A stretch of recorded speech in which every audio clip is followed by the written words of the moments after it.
ক্রিয়েপোটা জলে গুলে আপনি যখন ওয়েট ট্রেনিং করার আগে ওয়েট ট্রেনিং করার আগে 10 মিনিট আগে এটা ক্রিয়েপোটা খাবেন, তারপর ওয়েট ট্রেনিং করতে যাবেন।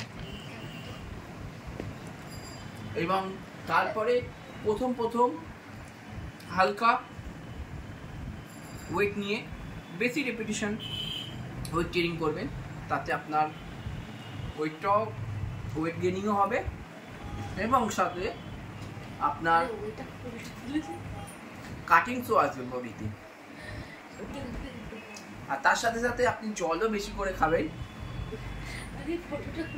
এবং ওয়েট ট্রেনিং হয়ে যাওয়ার পর আপনি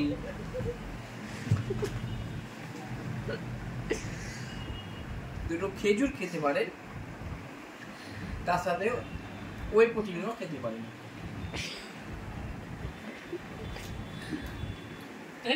আজকের মতন এটাই।